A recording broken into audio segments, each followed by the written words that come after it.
반갑습니다. 진심으로 여러분들을 환영합니다. 어제 한반도가 지진으로 흔들렸습니다. 깜짝 놀란 교육부가 수능 시험 날짜를 한 주일 연기하는 초유의 사태가 일어났습니다. 얼마 전까지만 해도 우리 한국 지질학자들은 우리 한국 지질 구조가 신생대 제3기에 형성되었기 때문에 주변에 있는 다른 나라에서 지진이 일어날지라도 우리나라는 지진의 안정권에 있다. 우리나라는 지진이 일어나지 아니할 것이다. 이렇게 어떤 그 학설들을 주장했지만 우리나라에도 지진이 아주 심심찮게 일어나고 있음을 확인할 수 있습니다. 말세에 일어나는 징조 중에 하나다. 맞습니까?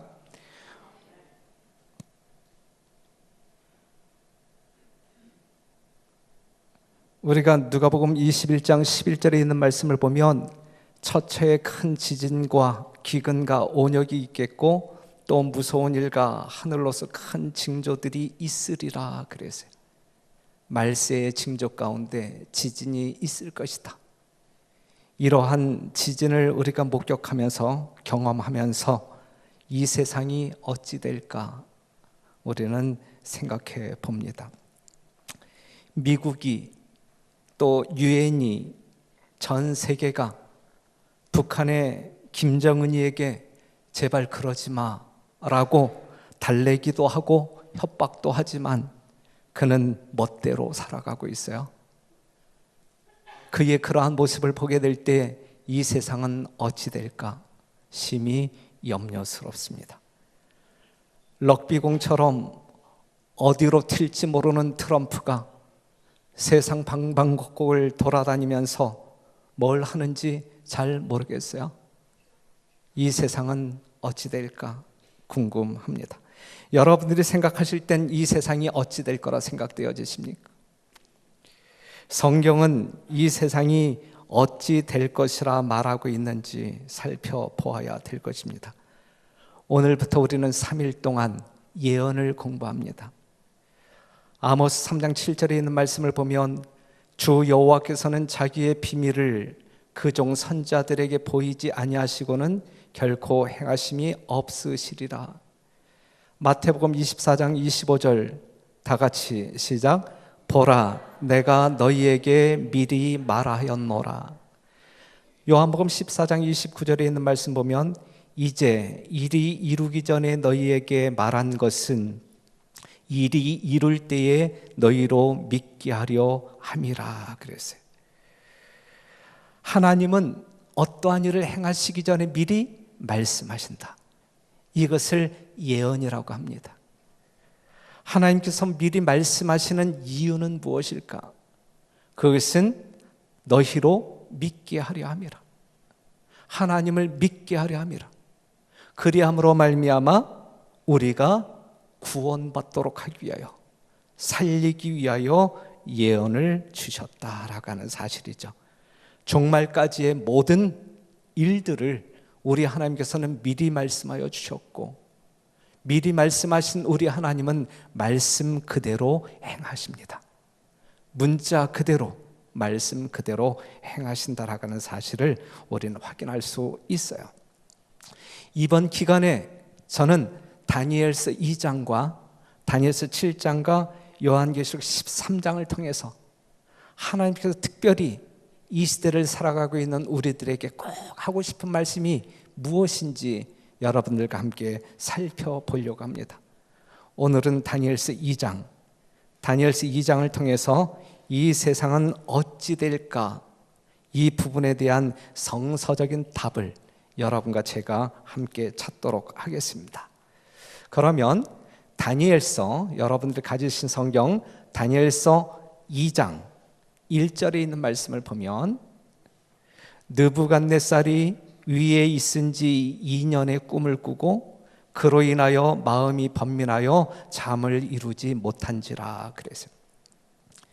너무나 잘 아시는 말씀, 오늘 저희 교회를 처음 방문하신 분들은 좀 어색한 말씀이지만 생소한 말씀이지만 우리 성도들은 많이 익숙한 말씀.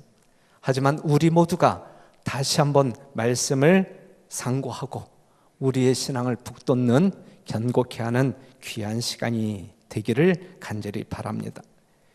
바벨론이라고 하는 나라는 기원전 1000년경에 아시리아 변방에 있었던 조그만 나라였어요. 그런데 기원전 1000년경에 아시리아 나라에 흡수병합됩니다. 그 후 갈대아 사람 나보폴라살이 기원전 625년에 이제 왕권을 차지하게 되는데, 그로부터 20년이 지나면서 아시리아 제국을 무너뜨리고 신바벨로니아 제국이 시작되는 거예요. 그의 아들이 느부갓네살인데 기원전 605년에 등극하여 근동을 제패하고 거대한 왕국을 이룩하는데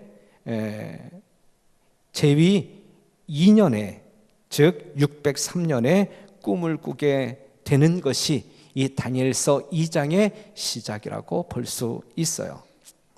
지금 느부갓네살 왕이 위에 있은 지 몇 년에? 2년에 무엇을 꿨다 그랬어요? 꿈을 꿨다. 꿈 이야기. 여러분들도 꿈을 꾸십니까? 저도 자주 꿈을 꾸게 되는데 많은 경우 잊어버리지만 꿈을 꾸고 난 아침에 일어났음에도 불구하고 생생한 꿈이 가끔 있어요. 그 생생한 꿈의 어떠함을 우리 집사람에게 이야기하게 되면 개꿈, 이렇게 개꿈. 나는 개꿈이라도 좋으니까 꾸고 싶은 꿈 2가지가 있어요. 그것은 꿈속에서 우리 아버지와 어머니 돌아가셨지만 돌아가신 아버지와 어머니를 참 보고 싶다. 그것이 개꿈일지라도 그러한 꿈 꾸기를 원하고, 그 다음에 성경에서 말하고 있는 예수님이 정말 꿈속에 한번 나타났으면 참 좋겠다라고 하는 그러한 바람이 있어요. 그런데 한 번도 꿈속에서 아버지, 어머니도 만나지 못했고 예수님은 더더군다나 만나지 못했어요. 꾸고 싶은 꿈은 꾸지 않고 꾸고 싶지 아니한 꿈을 가끔 꿔요. 우리 남자들과 이야기하게 되면 비슷한 이야기를 종종 하는데, 꿈속에서 이미 제대한 지 꽤 오래됐는데 다시 영장 받아가지고 군에 가는 꿈 꾸고, 어느 날 학교 갔는데 시험 준비가 전혀 되지 아니하였음에도 불구하고 시험 본다고 시험지 나눠줄 때, 그때는 아주 악몽을 꾸다가 이제 아침에 일어나게 되죠. 이 모든 것이 다 어떠한 꿈? 개꿈. 그런데 이제 성경을 보게 되면 하나님께서 주시는 꿈이 있어요. 우리가 저 같은 사람이 꾸는 꿈은 다 개꿈이지만 하나님께서 주시는 꿈이 있어요. 이것을 성경에서는 환상, 이상, 계시라고 하는 말로 바꿔서 이해해도 전혀 문제가 없는 것입니다. 민수기 12장 6절에 있는 말씀 보면 이르시되 내 말을 들으라. 너희 중에 선지자가 있으면 나 여호와가 이상으로 나를 그에게 알리기도 하고 꿈으로 그와 말하기도 하거니와. 그랬어요. 하나님은 꿈을 통하여 누구와 이야기하신다고요? 사람들과 이야기하신다. 무엇을 통하여? 꿈을 통하여.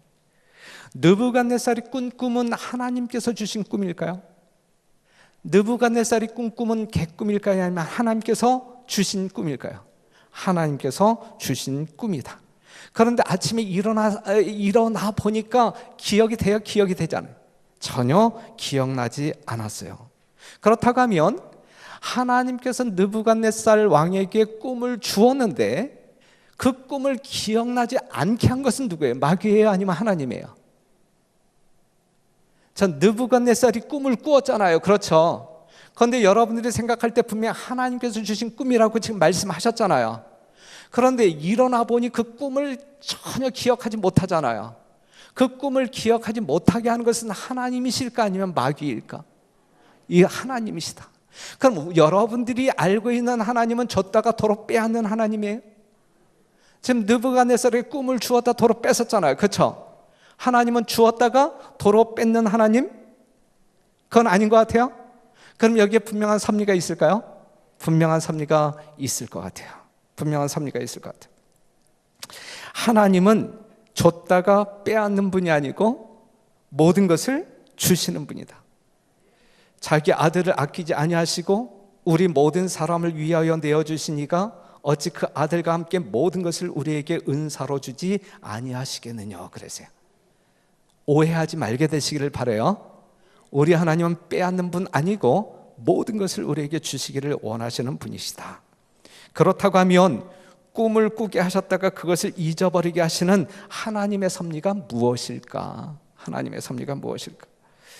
다니엘서 2장 2절 보게 되면 왕이 그 꿈을 자기에게 고하게 하려고 명하여 박수와 술객과 점장이와 갈대아 술사를 부르매 그들이 들어와서 왕의 앞에 선지라 그랬어요. 여기서 말하고 있는 박수, 술객, 점장이, 갈대아 술사들은 누구냐 이거죠. 지금 왕이 깨어나서 뭔가 문제를 해결하기 위하여 아주 꼭두 새벽부터 이 박수, 술객, 점장이, 갈대아 술사들을 어전으로 불러 모았는데 이 사람들은 뭐 하는 사람들이냐 이거. 여러분들이 아시는 바대로 바벨론은 우상 숭배국이에요. 벨이라고 하는 우상을 숭배합니다. 여기에 등장하고 있는 이 인물들이 우상을 숭배하는 벨신을 섬기는 사람들이었어요. 벨신을 섬김으로 말미암아 그들은 미래의 일을 다 알 수 있고 또한 그 벨신의 능력을 의지하여 모든 것들을 할 수 있다라고 호언장담했던, 그렇게 믿고 사는 사람들. 그렇기 때문에 그 나라의 왕들이 국사를 결정할 때에는 그들의 의견과 힘을 빌려 결정합니다. 왕은 그들을 믿었고 의지했고 그래서 그들을 새벽부터 불러 모은 것입니다. 자, 이제 왕 앞에 등장한 이 사람들이 왕에게 뭐라고 이야기하냐면 왕은 만세수를 하옵소서, 왕은 그 꿈을 종들에게 이르시면 우리가 해석하여 드리겠나이다. 뭐 어려운 일이 있습니까? 꿈을 꾸셨다고요? 무슨 꿈을 꾸었는데 말씀하옵소서, 우리가 기똥차게 풀어드리겠습니다 라고 이야기하죠. 그런데 문제가 생겨요. 왜냐하면 왕은 이렇게 요구하고 있기 때문에 그래요. 왕이 갈대아 술사에게 대답하여 가로되 내가 명령을 내렸나니 너희가 만일 꿈과 그 해석을 나로 알게 하지 아니하면 너희 몸을 쪼갤 것이며 너희 집으로 걸음터를 삼을 것이요 그랬어요. 느부갓네살 왕이 이 박사들에게 요구한 것은 뭐예요? 꿈의 해석을 요구했어요? 아니면 꿈의 내용과 해석을 함께 요구했어요? 내가 무슨 꿈을 꾸었는지 알려달라 이거. 그리고 그 꿈이 무슨 내용인지 말해달라 이거. 만약에 말하지 아니하면 뭐 하겠다는 이야기예요? 다 죽이겠다, 쪼개겠다, 죽이겠다라고 이야기해요. 기억이 나지 않는 꿈이 무엇인지 알게 하라. 그들이 박사일지라도 박수일지라도 점장이일지라도 그것을 할 수 있어요 없어요? 할 수 없는 거예요. 할 수 없는 거예요. 해석은 할 수 있어도 무슨 꿈을 꾸었는지 알아낼 수는 없는 거예요. 여러분들 중에 이 일을 대신할 수 있는 분이 있어요? 내가 간밤에 어떠한 꿈을 꾸었는지 여러분 알아맞히실 분 있어요? 이 세상 천지에 그러한 사람은 아무도 없어요. 그래서 죽게 된 그들이 이렇게 고백하지요. 11절에 있는 말씀을 같이 한번 읽어요. 시작. 왕의 물으신 것은 희한한 일이라 육체와 함께 거하지 아니하는 신들 외에는 왕 앞에 그것을 보일 자가 없나이다 그랬어요. 왕의 물으신 것은 희한한 일이라 육체와 함께 거하지 아니하는 신들 외에는 왕 앞에 그것을 보일 자가 없나이다 그랬어요. 이 박사들의 이야기를 들어보게 되면 두 종류의 신이 있어요. 크게, 그렇죠? 육체와 함께 거하는 신이 있고 육체와 함께 거하지 아니하는 신이 있어요. 다시 말해서 눈에 보이는 신이 있고 눈에 보이지 않는 신이 있는. 더 쉽게 이야기한다고 하면 우상이 있고 하나님이 있다는 이야기예요. 하나님은 육체와 함께 거하지 아니하는 신이고 그들이 믿고 있었던 우상은 육체와 함께 거하는 신이고, 그런데 이들의 고백을 보게 되면 어떠한 신이 더 위대하다라는 사실을 자백하고 있어요. 육체와 함께 거하지 아니하는, 보이지 아니하는 우리가 지금 믿고 있는 그 하나님이 위대한 분이다. 우리가 믿고 있는 우상은 아무 쓸모없는 존재들이다 라는 사실을 이야기하고 있습니다. 사랑하는 성도 여러분, 하나님이 느부갓네살 왕에게 꿈을 주었다가 기억나게 하지 못한 섭리가 바로 여기에 있는 것입니다. 사람들이 믿고 의지해야 할 신이 누구인지 정확히 말해주기 위해서, 그들이 믿고 의지해야 할 신이 이 세상에 있는 육체와 함께 거하는 우상이 아닌, 어떤 형태와 함께 거하는 그러한 우상이 아닌 상천하지의 유일한 창조주 하나님이심을 말해주고 있는 것입니다. 그래서 10계명 중에 둘째 계명에 이러한 말씀이 있어요. 너는 나 외에는 다른 신들을 내게 있게 말지니라. 너를 위하여 새긴 우상을 만들지 말고 또 위로 하늘에 있는 것이나 아래로 땅에 있는 것이나 땅 아래 물속에 있는 것에 아무 형상이든지 만들지 말며 그것들에게 절하지 말며 그것들을 섬기지 말라. 이것이 만물을 창조하신 하나님의 뜻이다. 하나님께서 만드신 인간은 그 하나님을 경배하는 것이 마땅한 본분임에도 불구하고 희한한 일은 그 하나님을 경배하는 대신에 하나님께서 만든 피조물들을 신으로 만들어 섬기는 것이 이제 웃기는 이야기. 자기가 만든 금은 목상이 무엇을 할 수 있단 말이에요. 무엇을 알 수 있단 말이냐 이거. 사랑하는 성도 여러분, 오늘날 세상 모든 사람들이, 하나님 대신 다른 신을 섬기는 모든 사람들이 자기가 섬기는 신을 누가 창조해요? 본인이 창조하여 그 신을 섬기고 있다 이것입니다. 어리석은 거예요? 아니면 지혜로운 거예요? 얼마나 어리석게 살아가고 있는가? 얼만큼 어리석게 살 것인가? 우리는 생각해 보아야 합니다. 피조물인 인간이 만든 피조물, 금은 목상이 무엇을 알고 무엇을 할 수 있단 말이냐 이것이죠. 만일 그것을 통하여 사단이 역사한다 할지라도 사단은 피조물에 불과하다. 피조물에 불과하다. 아무리 사단이 하나님을 모방한다 할지라도 사단이 하나님의 것을 흉내낼 수 없는 두 가지가 있는데 그것이 뭡니까? 무에서 유를 창조하는 창조의 능력은 사단에게 없어요. 하나님께 창조함을 받은 피조물이기 때문에 그렇습니다. 또한 장래일, 즉 예언은 누가 할 수 없어요? 사단이 할 수 없어요. 과거지사는 정확히 안다 할지라도 앞에 어떠한 일이 일어날지에 대해서 사단은 전혀 모릅니다. 육체와 함께 거하지 않는 하나님만이 유일한 위대한 신임을 기억하시고 이 자리에 앉아 계신 우리 모두는 그 하나님만을 신실히 경배하는 살아있는 종들이 되기를 간절히 바랍니다. 다니엘서 2장 12절, 이제 그 정도 되자 왕이 화가 납니다. 그들을 죽일 만큼 화가 나요.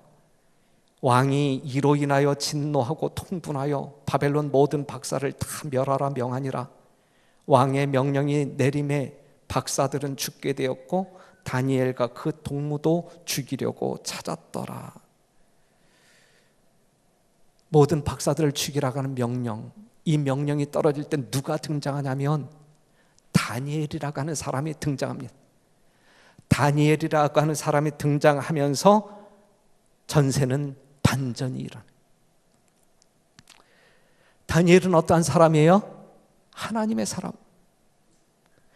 유다 예루살렘에서 포로로 잡혀온 사람, 그들이 믿는 신과 전혀 다른 하나님을 믿는 사람, 육체와 함께 거하지 아니하는 창조주 하나님을 섬기는 사람이었어요.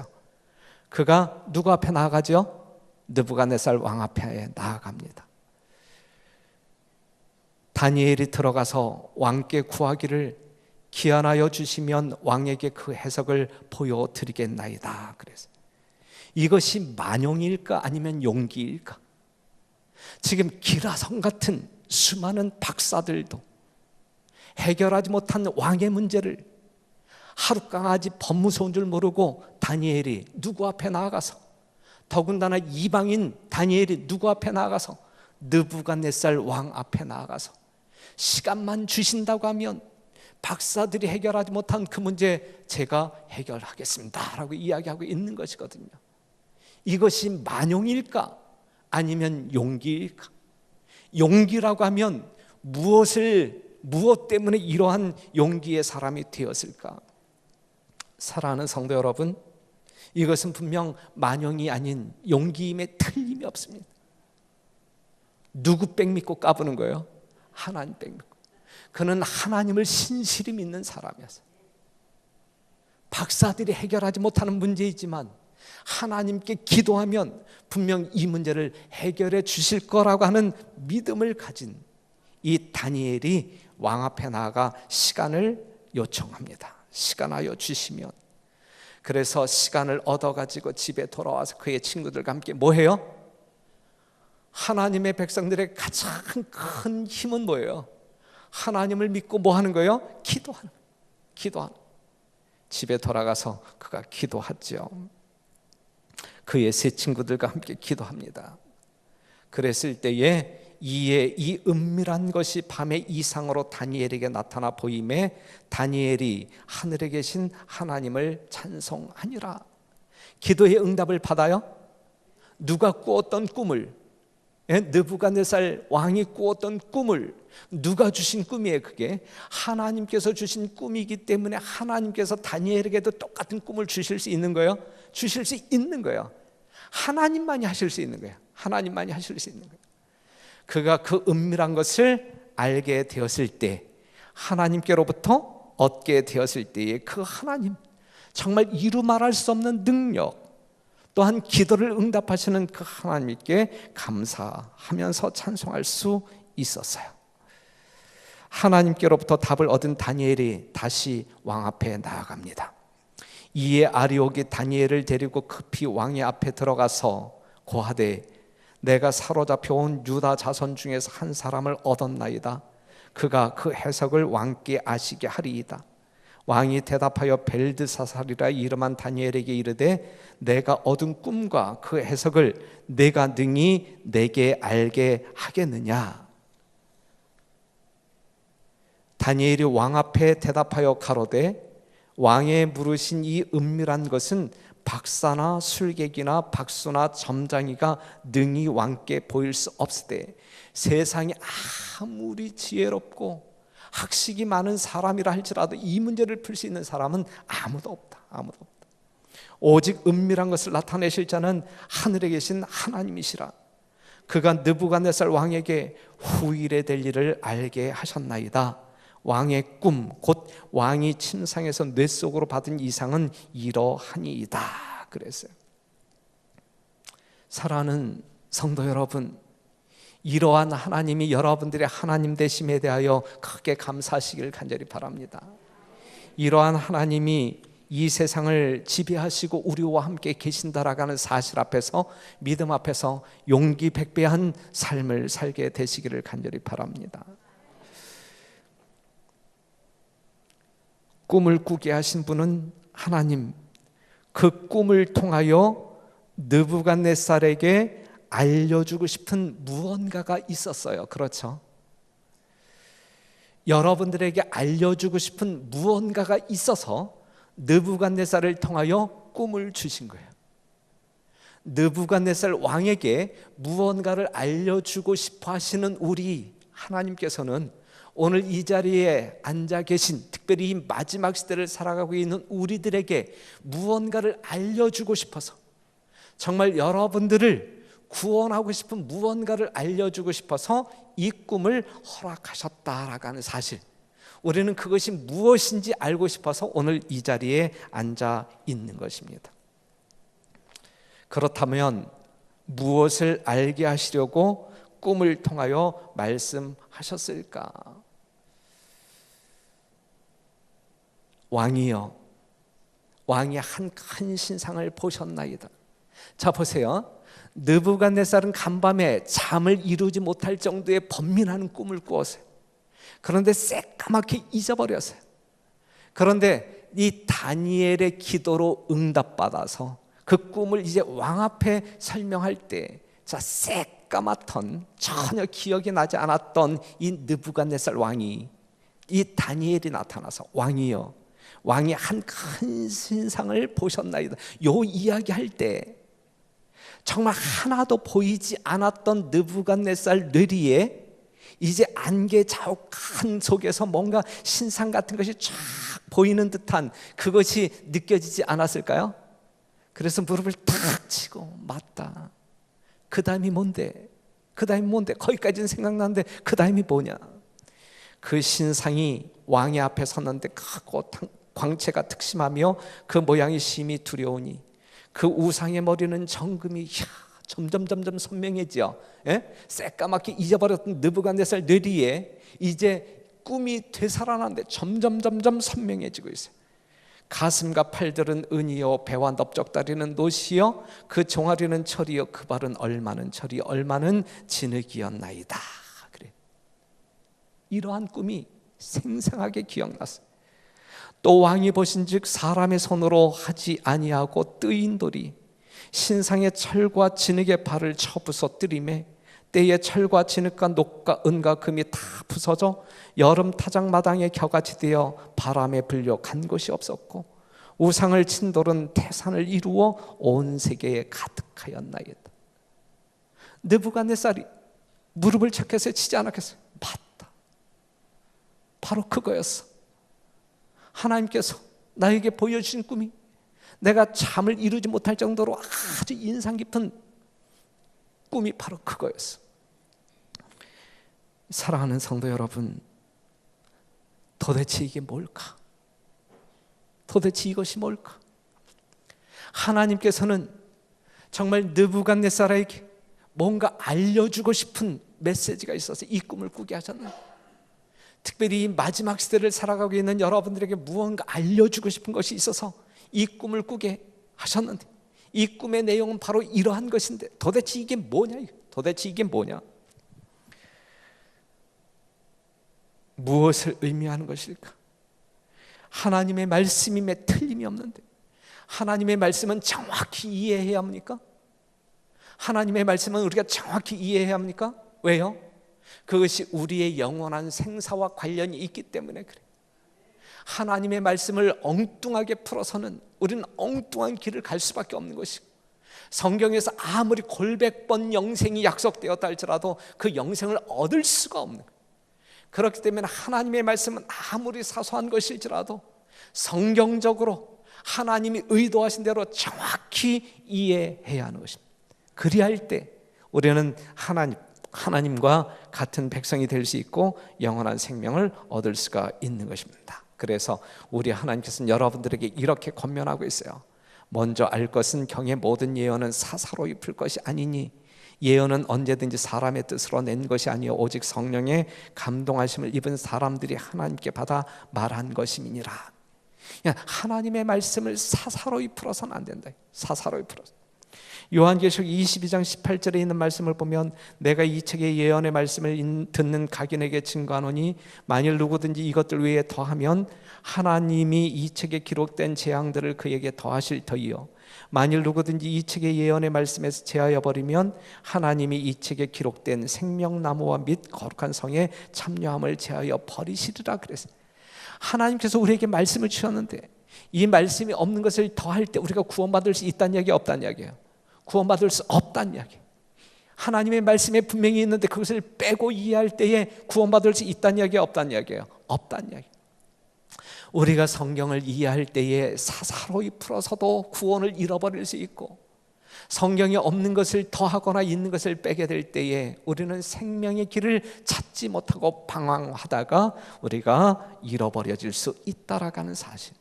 그래서 우리가 성경을 연구할 때는 분명 사사로이 풀어서 안 되고, 성경에 없는 것을 더하거나 있는 것을 빼서도 안 되고, 오직 하나님의 말씀 속에서 짝을 찾아 풀어야 되는 것입니다.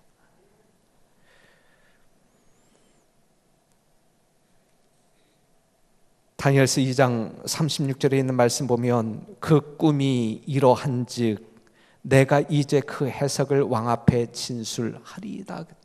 도대체 느부갓네살이 꾸었던 이 신상의 꿈은 무엇을 의미하는 것일까? 무엇일까? 성경 본문 속에서 특별히 다니엘서 2장에 나타난 그 예언 해석의 실마리를 우리가 찾는다고 하면 29절을 볼게요. 29절. 왕이 침상에 나아가서 무엇을 생각하실 때에, 장래 일을 생각하실 때, 지금의 일이 아닌 장래 일, 후일에 될 일을 생각하고 있을 때에 은밀한 것을 나타내시는 하나님이 장래 일을, 예언을, 장래 일을 왕에게 알게 하셨사오며 그랬어요. 그렇다고 하면 이 꿈의 내용은 과거에 일어났던 사건이에요? 아니면 지금 일어나고 있는 사건이 아니면 미래적인 사건이에요? 미래적인 사건, 하나님께서 미리 보여주신 사건. 그래서 이것은 무엇이다? 예언이다. 이 느부갓네살이 꾼 꿈, 이 신상에 관한 꿈은 무엇이다? 예언이다. 그렇다고 하면 여러분, 예언은 예언인데 무엇에 관한 예언일까? 예? 예언은 예언인데 무엇에 관한 예언일까? 이 예언은 기원전 603년에 주어진 예언이에요. 느부갓네살 왕이 위에 있은 지 2년에 주어진, 지금으로부터 2600년 전에 주어진 말씀이에요. 느부갓네살이 무엇을 생각하고 있을 때, 장래 일을 생각하고 있을 때, 그는 무엇을 장래 일을 생각했다고 했는데 그는 장래에 무엇을 생각했을까? 지금 내가 왕으로 있는 이 신바벨로니아가 장래 어찌 될까? 이것을 생각했을까? 아니면 장래 자기의 운명에 대하여 깊은 생각에 잠겼을까? 여하튼 장래 일을 생각하고 있을 때에 하나님께서 이 꿈을 보여주셨다 이거예요. 장래에 일어날 일을 보여주기 위하여 하나님께서는 이 꿈을 보여주셨다 이거예요. 사랑하는 성도 여러분, 오늘 이 자리에 앉아 계신 여러분들은 느부갓네살처럼 여러분들도 장래 일을 생각하시는 때가 종종 있으십니까? 이 교회의 장래는 어찌 될까? 나의 개인적인 삶은 어찌 될까? 나의 부모님의 장래는 어찌 될까? 수능고사를 앞에 두고 있는 내 아이들은 장래 어떻게 될까? 이러한 생각들 많이 하고 있을 거 아니에요. 그 중에 오늘 우리가 생각해야 할 것은 이 지구는 장차 어찌 될까? 그 장래 일을 생각할 때에 하나님께서 이 꿈을 보여주셨는데, 그래서 우리는 이것을 예언이라 지칭할 수 있는데, 예언은 예언인데 그렇다고 하면 무엇에 관한 예언일까?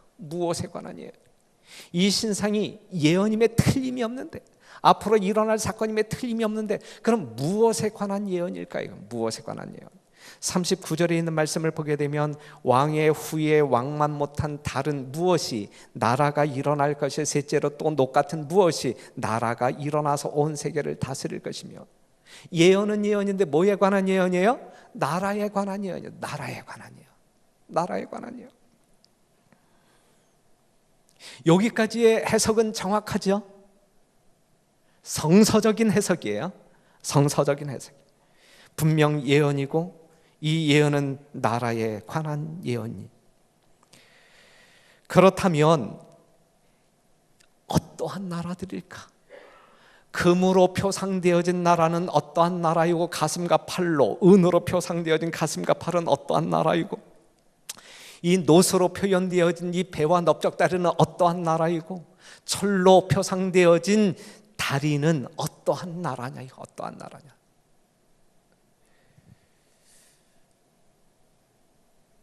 그 꿈이 이러한즉 내가 이제 그 해석을 왕 앞에 진술하리이다. 왕은 곧 금머리니이다 그랬어요. 자, 성경 해석이에요. 이 신상의 금머리는 누구다? 왕이다. 왕은 곧 금머리. 어떠한 나라? 바벨론. 기원전 605년에 시작한 신바벨론을 이야기하고 있는 거예요. 왕은 곧 금머리니이다.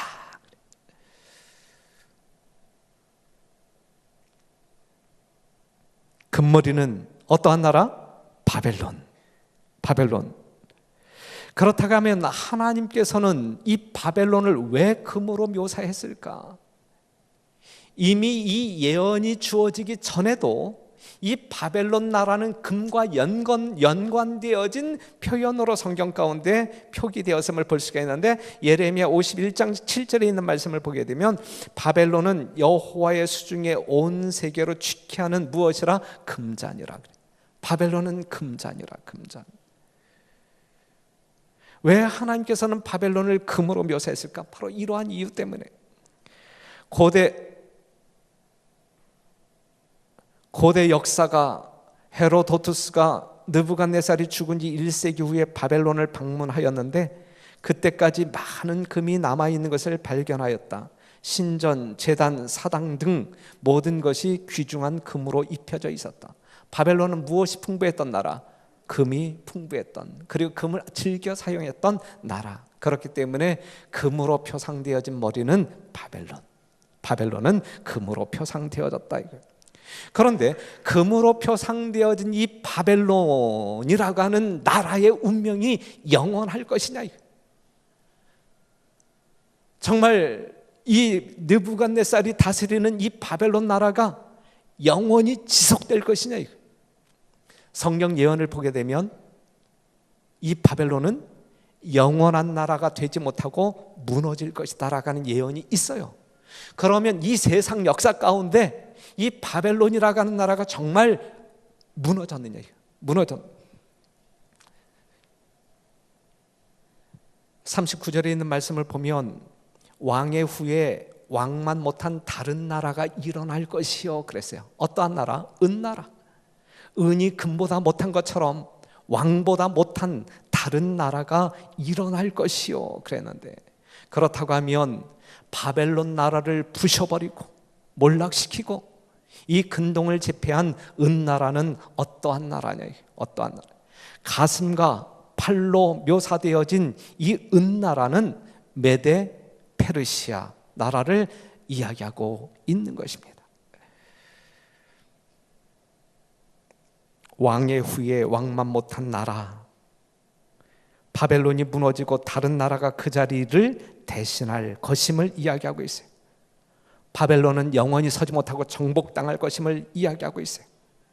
금보다 못한 은으로 표상된 나라에 의하여 무너질 것이라고 성경은 말하고 있어요.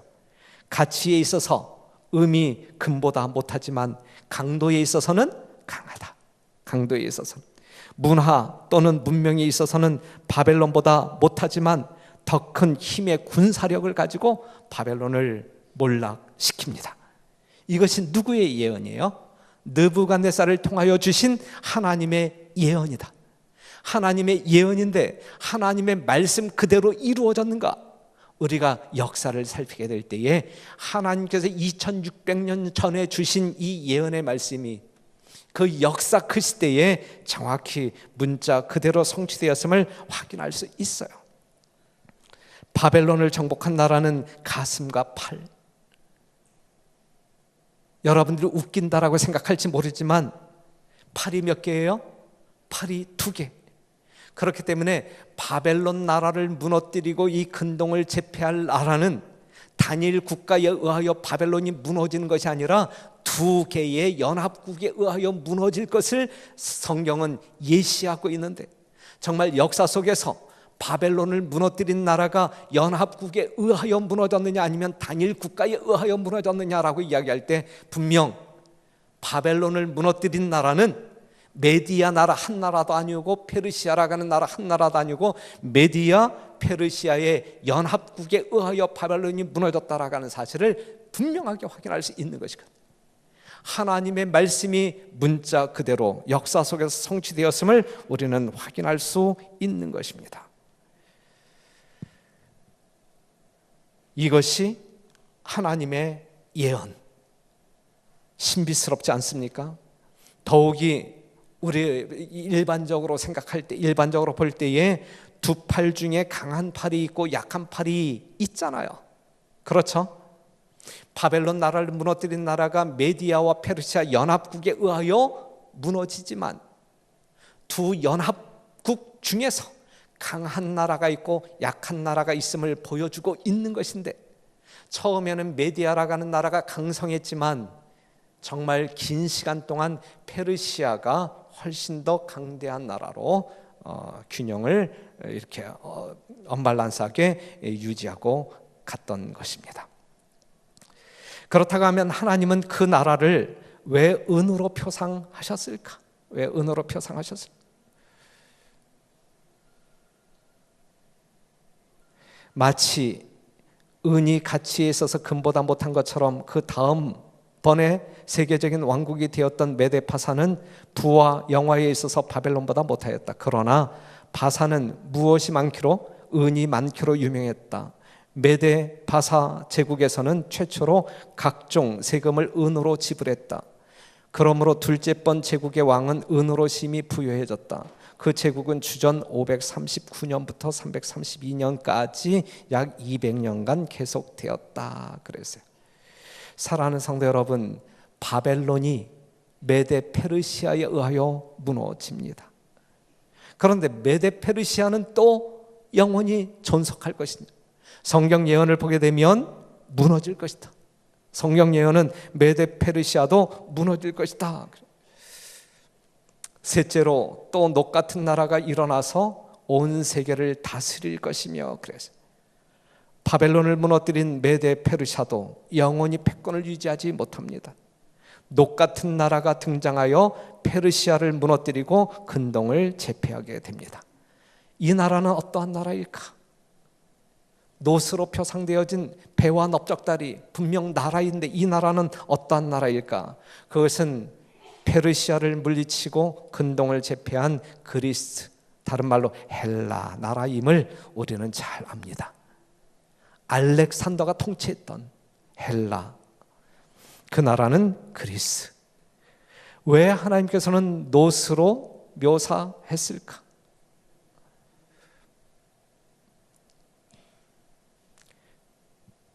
고대 그리스 사람들은 구리 재련에 너무나 탁월했기 때문에 고대의 역사가들에 의해 놋으로 뒤집어 쓴 그리스인들로 불리울 정도였다. 이 나라는 구리 재련에 능한 나라였어요. 그 다음 예언은 어떻게 진행됩니까? 이 놋 나라가 영원히 있을 것 아니고 넷째 나라는 어떠한 나라? 넷째 나라는 강하기가 철 같으리니 철은 모든 물건을 부서뜨리고 이기는 것이라. 철이 모든 것을 부수는 것 같이 그 나라가 문 나라를 부서뜨리고 빻을 것이며, 그랬어요. 그렇다고 하면 철의 나라는 우리가 잘 아는 대로 철의 제국 로마를 이야기해요. 로마, 철의 제국 로마. 철이 모든 것을 부수듯이 모든 나라를 부서뜨린 로마, 이 나라는 참 무서운 나라예요. 알렉산더 대왕이 죽은 지 144년이 지났을 때에 피드나 전투에서 이 헬라 나라는 고꾸라지고 철의 제국 로마가 등장합니다. 그렇다면 이 나라는 영원히 살 것이냐?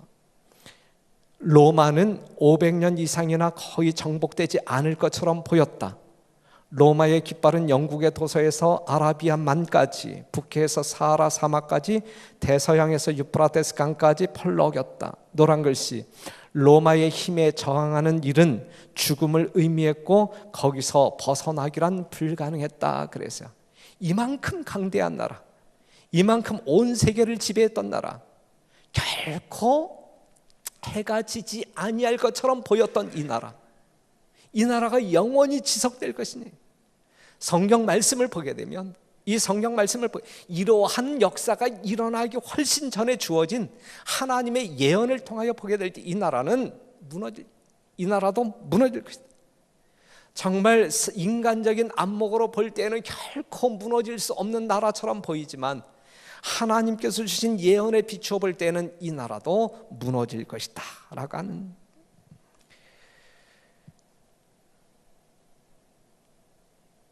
왕께서 그 발가락이 얼마는 토기장에 진흙이 얼마는 철인 것을 보셨은즉 그 나라가 뭐 할 것이며, 그랬어요? 나누일 것이며 그랬어요. 여기서 우리가 생각해 보아야 할 말씀 한번 보세요. 자, 우리가 지금 살피고 있는 하나님께서 주신 이 예언의 말씀이 얼마나 역사 속에서 정확하게 성취되었는지 이 말씀 하나를 통해서 다시 한번 확인해 보십시다. 금나라는 은나라에 의하여 무너지고 은나라인 메데 페르시아는 논나라인 그리스에 의하여 무너질 것이고, 그렇죠? 누구의 말씀이에요? 하나님의 말씀. 그 다음에 논나라는 철의 나라 로마에 의하여 무너질 것이라고 정확히 하나님께서 말씀하셨는데, 역사 속에서 정확하게 문자 그대로 하나님의 말씀에 전혀 빗나가지 아니하고 정확하게 성취되어진 것을 우리는 확인해 볼 수 있어요. 자, 그런데 무너지고예요. 그렇죠? 그런데 이 로마 나라가 무너질 것인데 이 나라가 다른 나라에 의하여 무너질 것이라고 하는 예언이 아니고, 이 41절에 있는 말씀을 보게 되면 그 나라가 뭐 할 것이며 그랬어요? 나누일 것이며, 다른 나라들은 다른 나라에 의하여 무너질 것이요 라고 이야기했는데, 이 나라는 뭐 할 것이요 그랬어요? 다른 나라에 의하여 무너지는 것이 아니라 이 나라는 나누일 것이다. 이렇게 예언하고 있어요. 그렇다고 하면 정말 이 로마 나라는 나뉘어졌는가?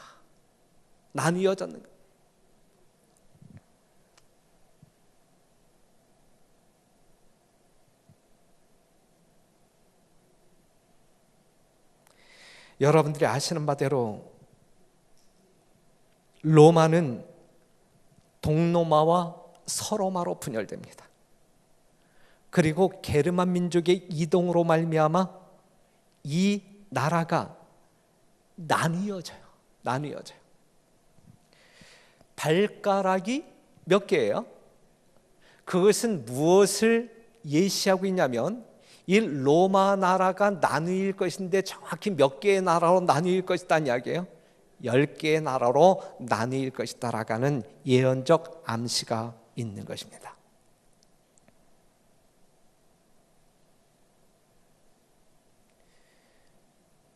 정확히 앵글로색슨, 프랑크, 알레마니, 롬바르드, 동고드, 헤룰라이, 부르군디, 서고드, 수에비, 판달 10개의 나라로 분열이 돼요.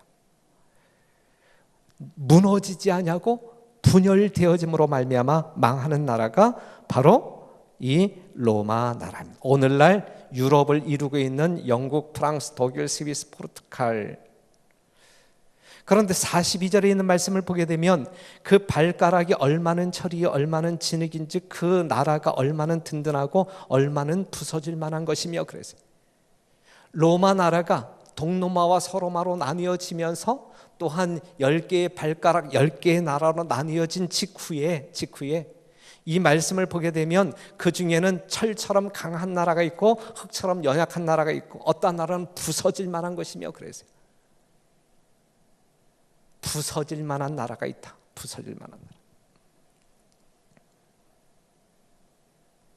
그 다음의 예언이 어떠한 예언이냐면 이 43절 다 같이 한번 읽어볼게요. 시작. 왕께서 철과 진흙이 섞인 것을 보셨은즉 그들이 다른 인종과 서로 섞일 것이나 피차에 합하지 아니함이 철과 진흙이 합하지 않음과 같으리이다 그랬어요. 이 말씀은 무슨 말씀일까요? 자, 보세요. 지금 이 신상에 관한 예언이에요. 머리, 가슴과 팔, 배와 넓적다리, 종아리, 그 다음에 발가락까지 우리가 다 살펴보았는데, 하나님께서 2600년 전에 주어진 거룩한 말씀이 역사 속에서 정확하게 성취되어진 사실 앞에서 우리는 하나님이 살아계심을 더욱더 신실히 믿는 백성들로 이 자리에 있는 거예요. 그렇죠?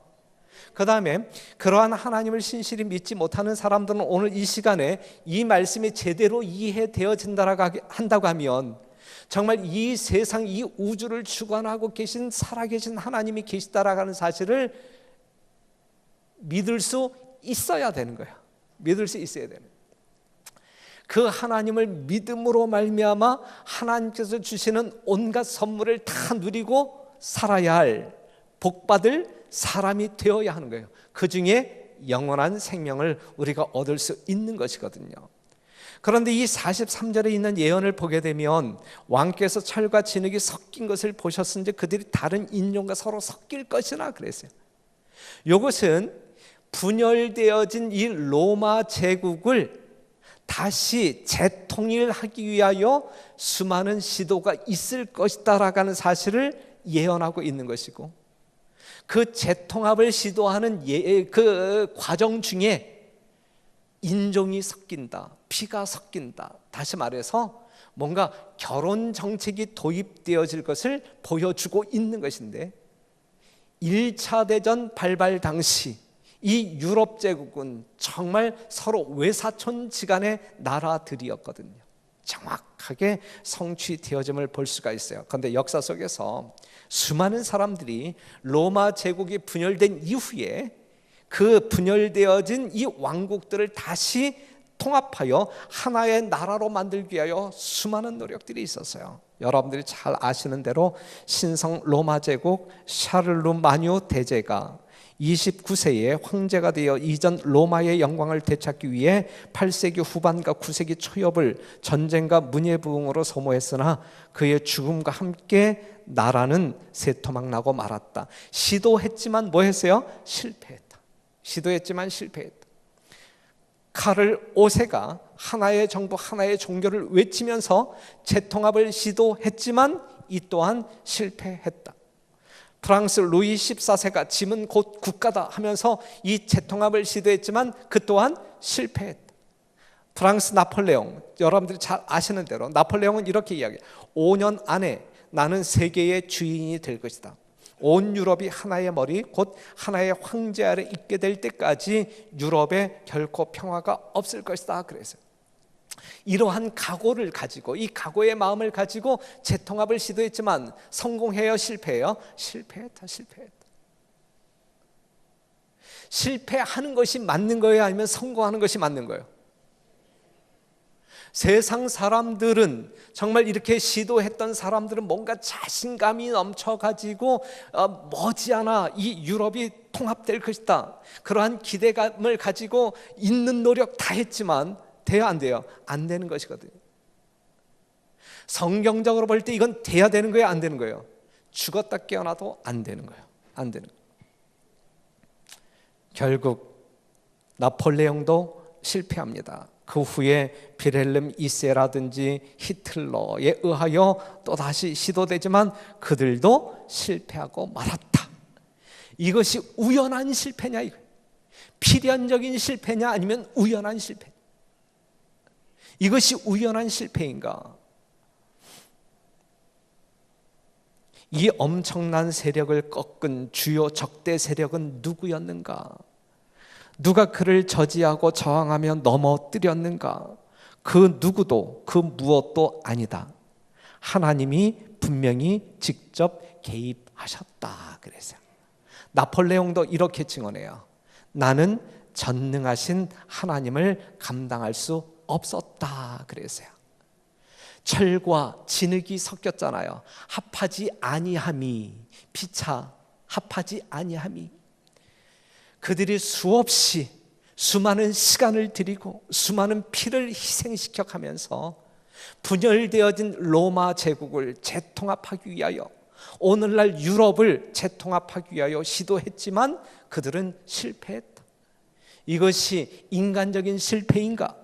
우연한 실패인가? 아니면 하나님의 개입으로 말미암아 하나님께서 운영하시는 세상이기에 합해질 수 없다라고 말씀했기 때문에 합해지지 않는 것인가 라고 이야기할 때, 그것은 하나님의 뜻이기 때문에, 하나님의 뜻이기 때문에 안 되는 것이다.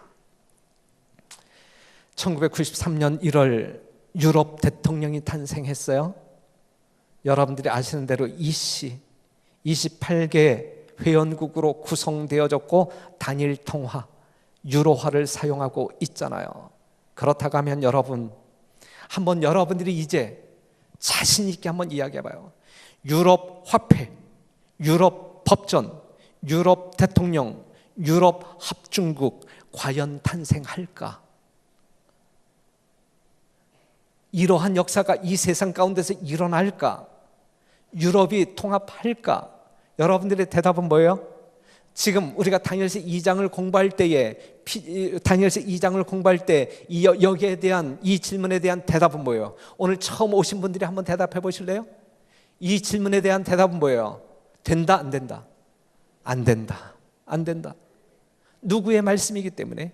하나님의 말씀이기 때문에 분명 안 된다. 우리는 장담할 수 있어요. 예언을 근거로 하여 성경을 신실히 믿는 우리들이기 때문에 지금까지의 모든 역사가 하나님의 말씀 그대로, 예언 그대로 성취되었기 때문에 그 사실을 바탕으로 우리는 철저하게 하나님의 말씀을 신뢰하는 사람들이기 때문에 오늘날 이 시가 아무리 발버둥을 친다 할지라도 결코 유럽이 통합될 수 없다라고 하는 사실을 우리는 확인할 수 있어요. 브렉시트, 영국이 이미 탈퇴했잖아요. 피차에 합하지 아니하리라. 사랑하는 성도 여러분, 이 정도면 성경이 어떠한 책인지 알 수 있지 않겠습니까?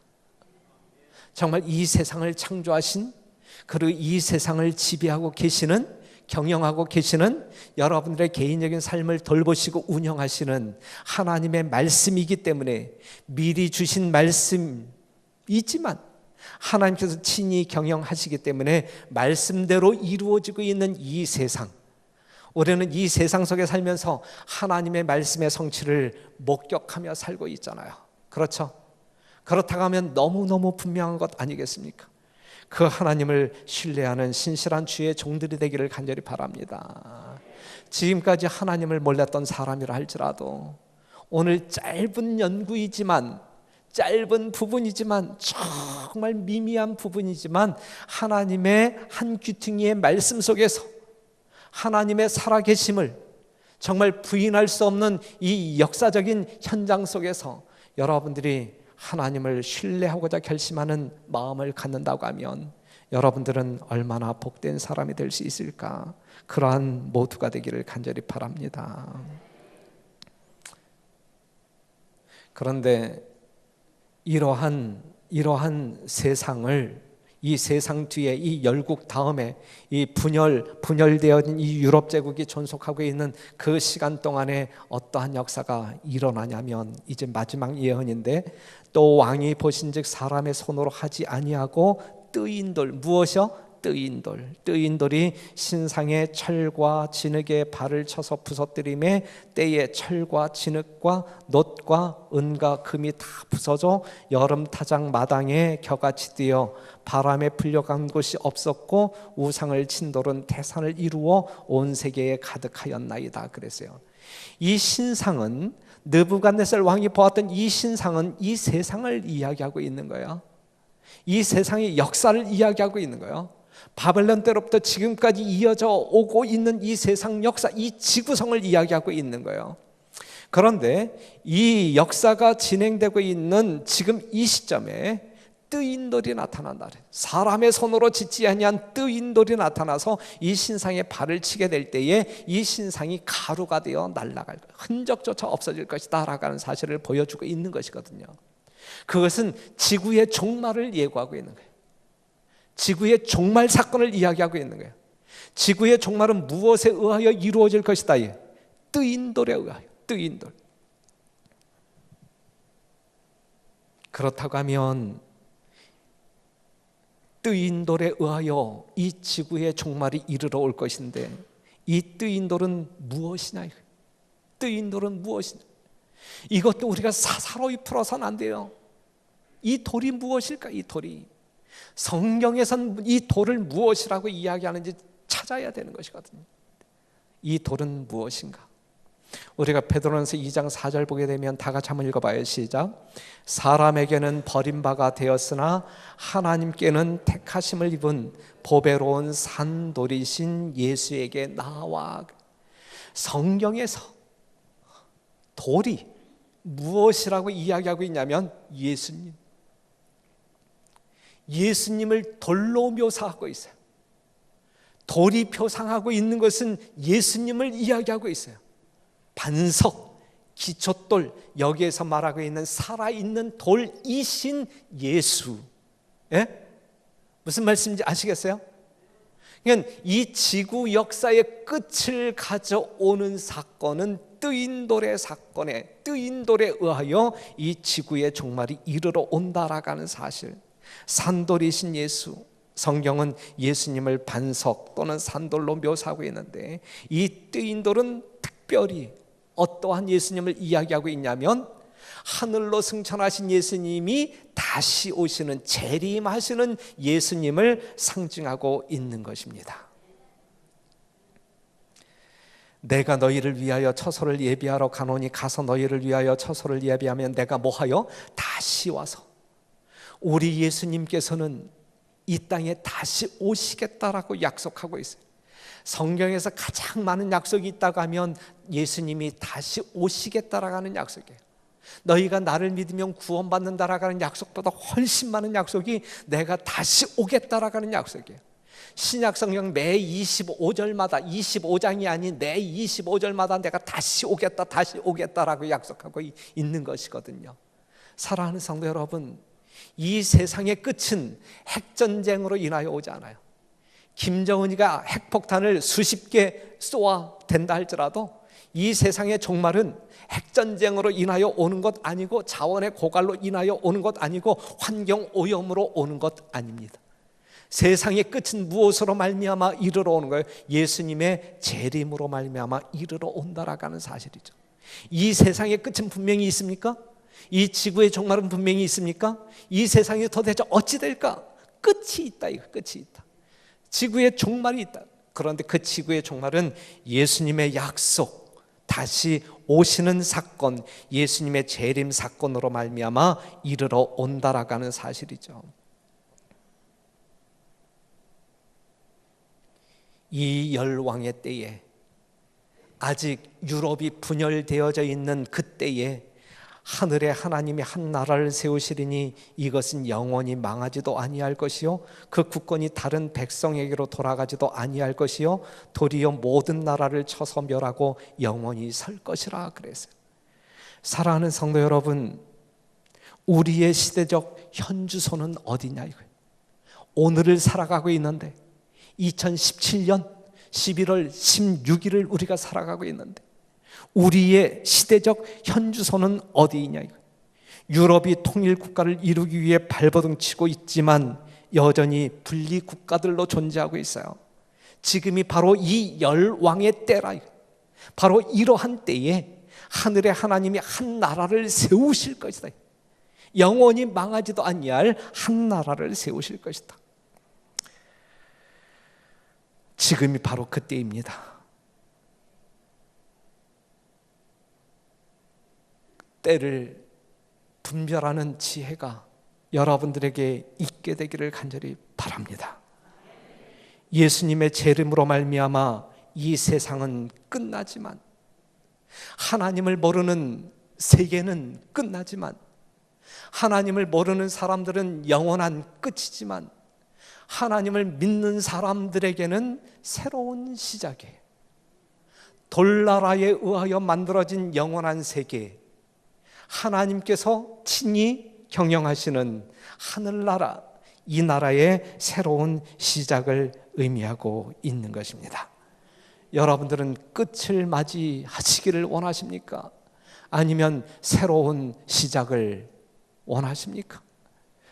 사랑하는 성도 여러분, 요한계시록 21장 1절에 있는 말씀을 보면, 또 내가 새 하늘과 새 땅을 보니 처음 하늘과 처음 땅이 없어졌고 바다도 다시 있지 않더라. 뜨인돌이 나타날 때, 언제? 이 열왕의 때에, 바로 지금 우리가 살고 있는 이 시대에 뜨인돌이 나타나서 영원한 하늘을, 영원한 나라를 만드실 것입니다.